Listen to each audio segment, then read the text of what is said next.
People pleasers aren't kind, they're scared. When it comes to this concept of understanding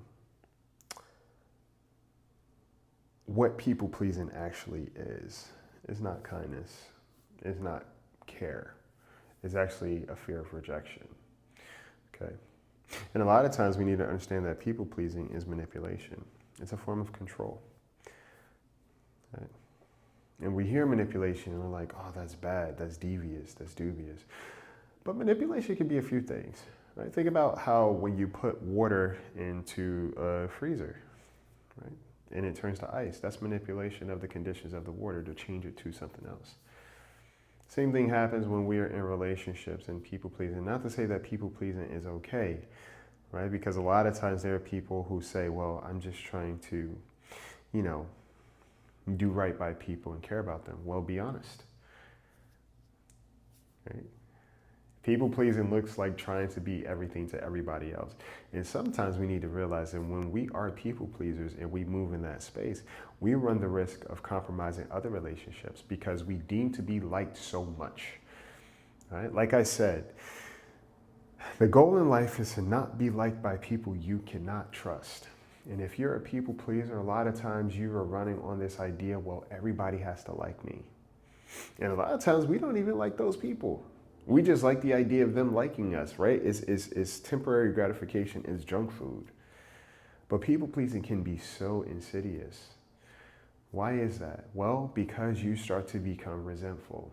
You start to become bitter, okay? You start trying to manipulate everybody. You start running a script in your head. And in every relationship you step into, you can't really show up properly because you don't have identity. I want you to ask yourself, am I a people pleaser? Do I do things to get people to like me? And if the answer is yes, go a little bit further and say, well, why do I do that? I'm afraid. What are you afraid of? Is it fear of rejection? Is it a fear of being physically hurt? Because a lot of times in our adult lives, let's be honest, people ain't putting their hands up, okay? People are not gonna put their hands on you.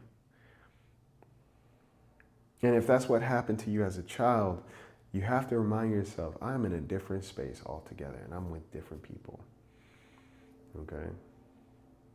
Or you could take some self-defense classes and let people know, hey, look, I don't like how you treat me. But don't put your hands on it, okay? But people pleasing in itself is such this manipulative thing where it's like, if I get people to like me, then that means I'm good. It's selfish, all right? And you're not allowing people to make an honest decision. You're not even allowing yourself to make an honest decision.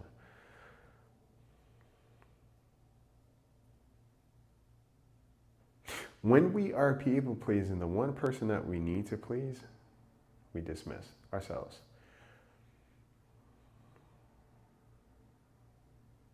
And it's also important to recognize that you can never fully understand, well, you can never truly please a person because you are always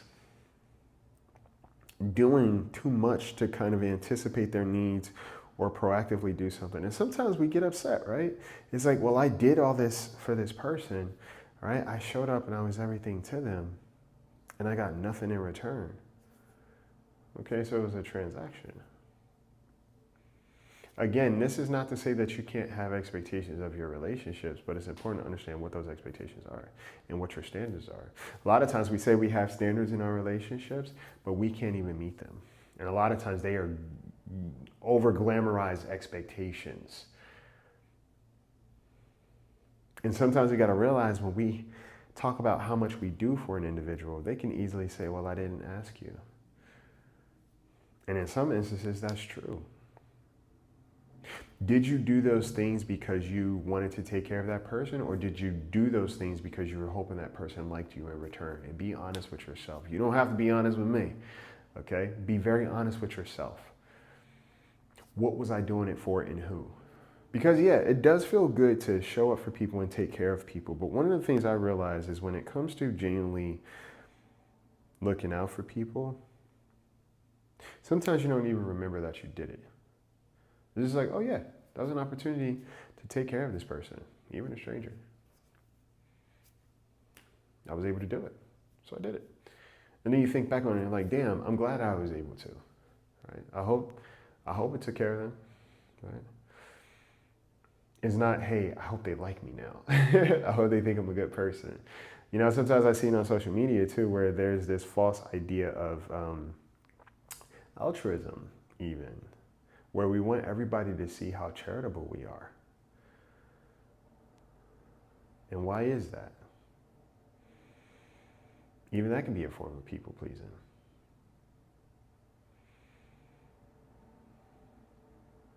Sometimes people pleasing will keep us in spaces that are so destructive to our psyche, to our self-esteem, to our sense of self-worth, to our own self-awareness, okay?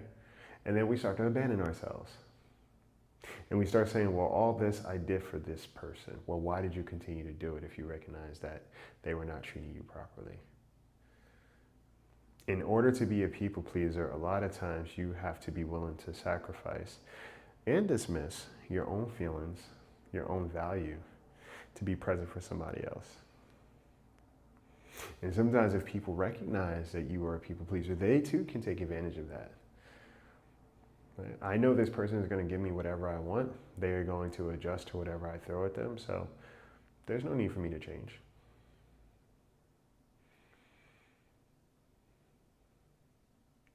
Even sometimes as a people pleaser, we demand that other people be better before we're willing to. Because I don't want to be seen as the bad guy. And that's what I hear a lot too when I work with people or even when I talk to people. It's like, this person just keeps doing this thing and, you know, I'm frustrated. It's like, all right, cool. Have you talked to them? Yes, I talked to them. Okay, so what are you willing to do about it? Well, I talked to them and I told them that they need to change. Okay, but what are you willing to do about it? Change is very uncomfortable. And sometimes we have to look at our own resistance to change. And then we can understand why somebody else may be refusing to. Right? We may not want to change, so we demand that other people do it first. And sometimes even while we are showing up for people continually, we start to grow very resentful. Very resentful. And then you explode. And it's like, well, this could have all been avoided if you would have just been more of yourself in that moment. Hey, I don't like how this feels. I don't like that. That's simple. It's like, I don't like that. I'm going to do something about it. Okay. So I want you to ask yourself, are you genuinely caring for people? Or are you people pleasing? In other words, controlling people, trying to get people to like you. All right? Being in spaces where you recognize that you are not valued and you keep trying to show up to win these people over. But what have they shown you? Because what you're telling them is like, hey, regardless of how you treat me, I'm still going to devote myself to you. And that's not kindness, right?